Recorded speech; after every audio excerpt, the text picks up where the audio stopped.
Today's video is all about making a cast iron bell from cast iron. More specifically, this is a disc brake rotor.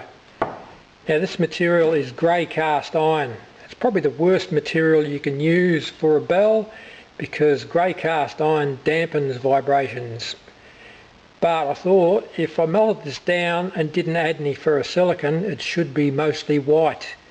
Now white cast iron should give a nice ring to it. But anyway, it's an experiment and we'll see if it works or fails. Now because it's white cast iron, I've had to put a core print, as you can see down there,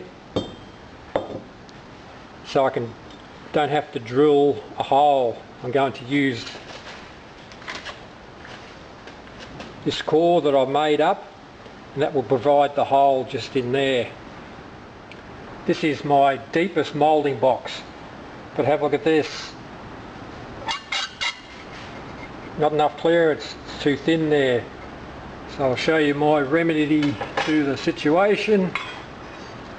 I just get another box and sit it on top.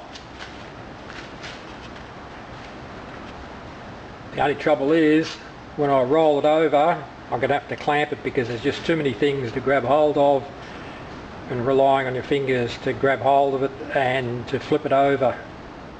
One last thing with the box, you put the ruler next to it. It's 145 millimeters from there to there. So that is a lot of pressure, especially with iron. And if I don't make that mould properly, it will leak. And it's very spectacular when they do come out, because I've had it happen to me plenty of times before, until I learnt my lesson to make the moulds properly and to clamp them to make sure that they do not separate.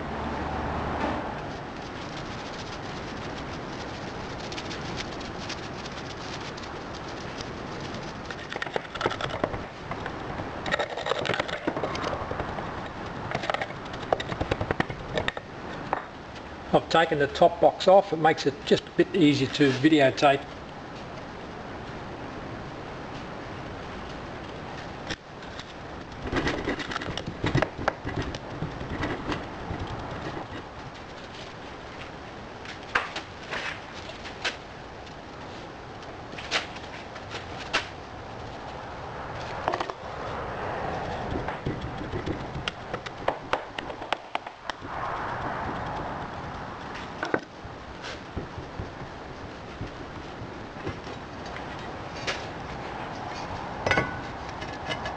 So that's as far as I can go. Now I need to put the other box on top and keep adding sand.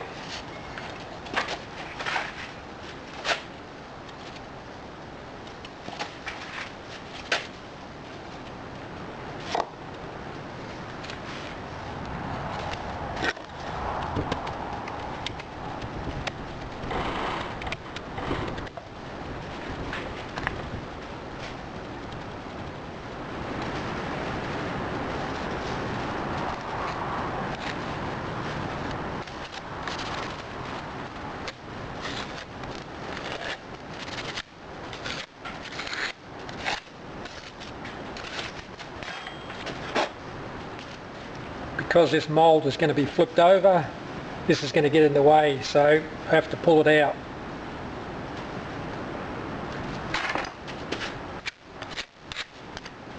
Now this is going to be very difficult to videotape this part here, but I'll try my best when I flip it over.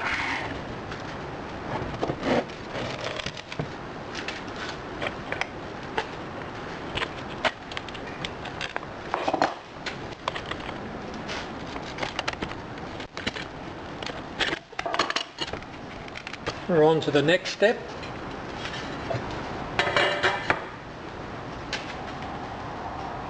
Now you can see the hole there, the bottom of the sprue. I'm going to have to cover it up with this, but when I do, it makes it hard to figure out where it actually is. So before I do that, I need to put in some marks, like so.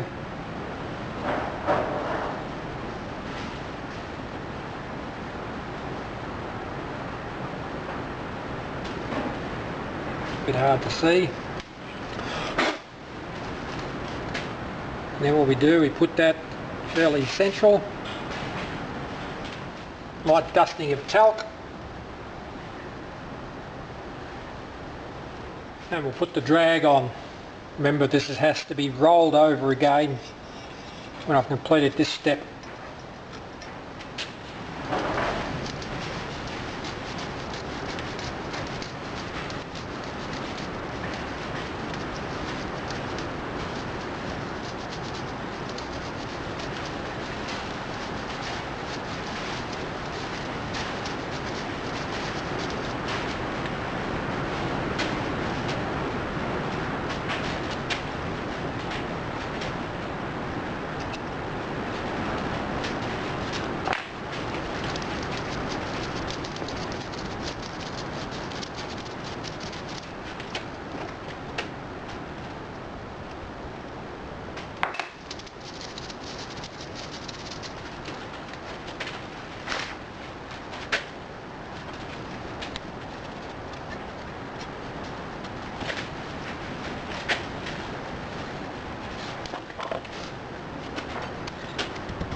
I've flipped over the mould.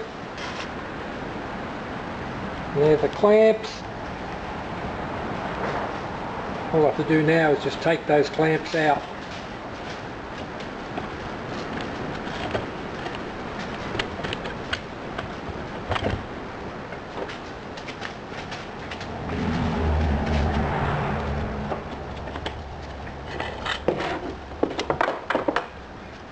So here comes the tricky bit. That's the parting line there. I've got to lift that box off.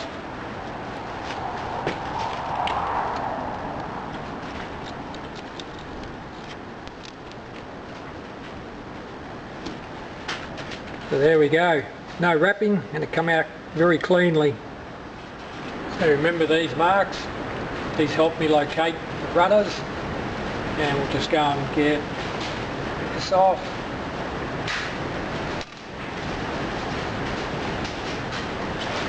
Then we can cut out the runners and they'll be in the right place.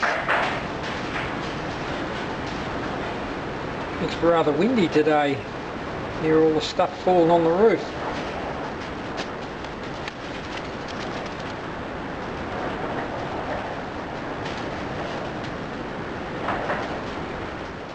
Last thing to do, we'll give the pattern a bit of a wrap.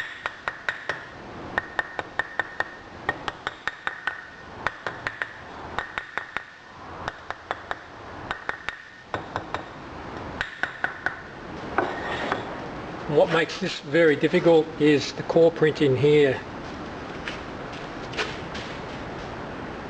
So here goes nothing.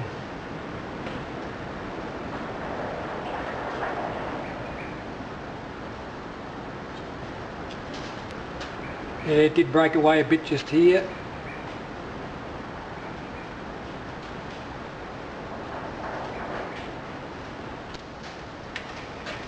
Nothing what a finger doesn't fix.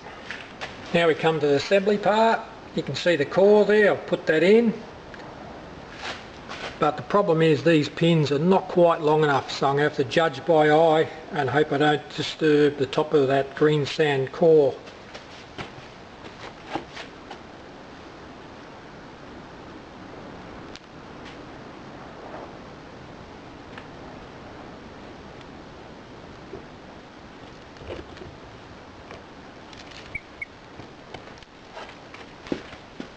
Now that core is probably a little bit too long, so that's a trial closing. I'm going to have to open it again, push my luck and see if it hasn't damaged anything.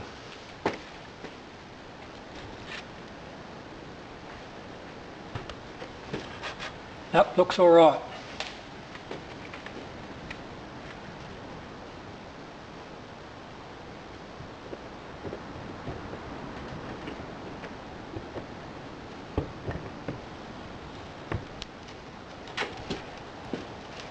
Right, she's all ready to go for the pour.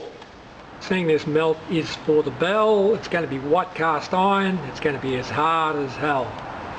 So I don't really want ingots, but I thought this time round the leftovers I will pour into spheres, which I've never cast before. It's a very simple gate. It's just on top of the sphere, as you can see. And we'll see what happens. We'll see if it works or it fails.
This is the bell mould I poured. Knock it out.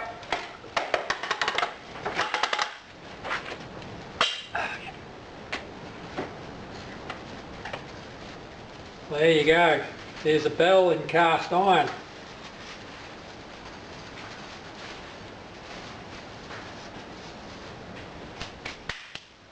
Here is the bell. Sand's been cleaned off it. Overall it came out pretty good. I was a bit disappointed with this part here. The core was a bit short, so it didn't form a proper hole. Nothing what a hammer and punch won't fix. But we can see from here to here it's 50 millimeters. That's all it's needed to fill up that mould. And you can see no air vents. They're just not needed. It'll fill up that mould no problem at all. Next thing I'll do is I'll be chopping these off and making the parts, the clapper, and we'll ring the bell. This is the leftover metal I poured into the sphere moulds. You'll see them all there. Now I have heard that spheres are difficult to pour and they shrink a lot. Well, have a look at this. If I go inside there, that's how much it's shrunk, and it's probably gone even further down there. This is the next one I poured. It's still shrunk a lot. But the other thing you'll notice, I ran out of metal with this one. When I poured the leftover metal into the sphere moulds, I didn't have enough left to do a wedge test. But I've broken the sprue in half and the runner. You can see the runner is virtually all white, and the sprue has got a mixture of white and grey cast iron. So that pretty well tells me that the bell, being so thin, will be white cast iron. It should have a reasonable ring to it. Now split the sphere in half, and this is an interesting comparison for you. The sprue and the runner are very thin compared to this. The sphere is 51 millimeters in diameter, but have a look at it. It's all grey, and to prove it was all grey, I went and drilled a hole in it.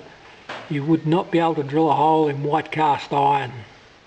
And now we come to the most exciting part of the video. Will the bell ring? I'll give it a quick polish up.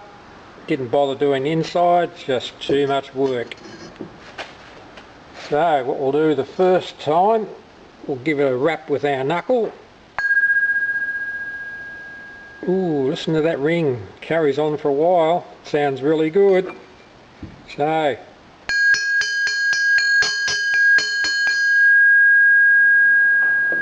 I think it was quite a success. It's probably not as good as a bronze bell, but it still rings.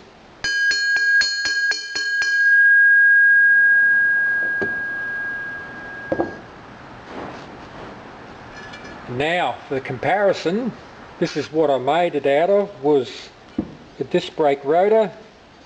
Now if I hit this,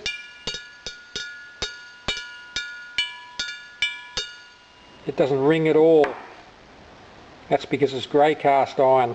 It dampens the vibrations